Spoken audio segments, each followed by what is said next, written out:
Hello, it's Sula here from MistyHilltops.com, and today we're going to scrap a traveler's notebook layout that's called Winter Eve.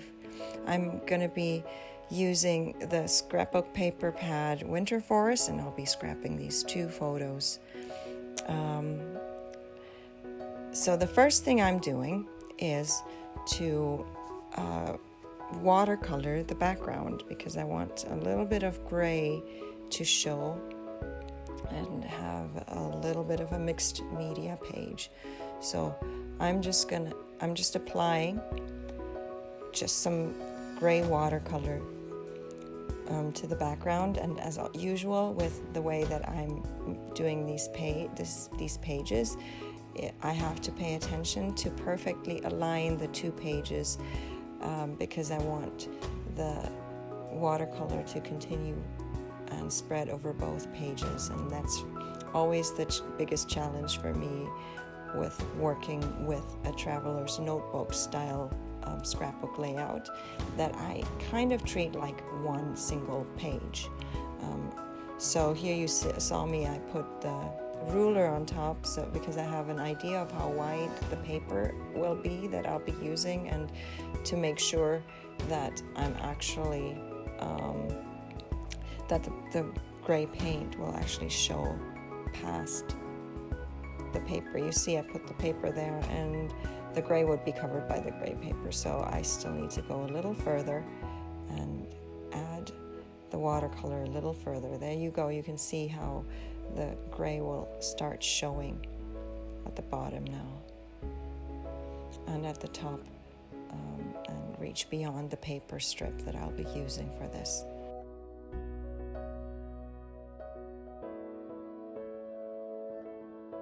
Once the watercolor has dried, I'm ready to put the paper on, so to glue the paper on and then the pictures and deal with the embellishments.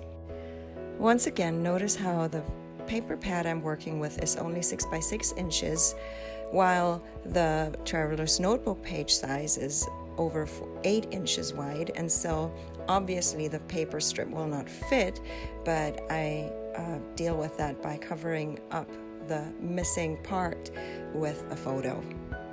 So as usual, I'm using wet glue that dries very quickly but gives me just enough time to arrange things on the page before it does glue down permanently, and then I'm adding the photos, and you see that the one photo actually goes a little beyond the edge of the page, but I'm just going to be cutting off that part at the end.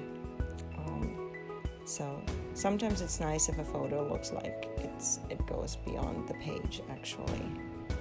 It doesn't always have to perfectly fit on the page.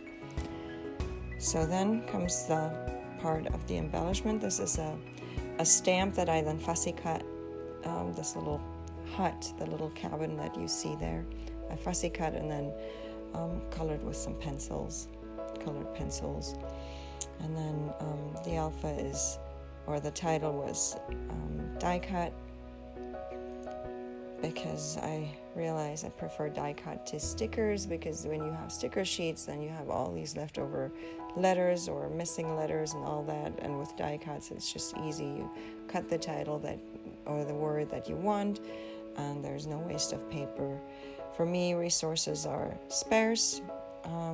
It's not easy to come by resources, so I try to work with what I can do. So here the title goes across, a little bit across the cabin. I don't want to cover the cabin necessarily, but the title is pretty big.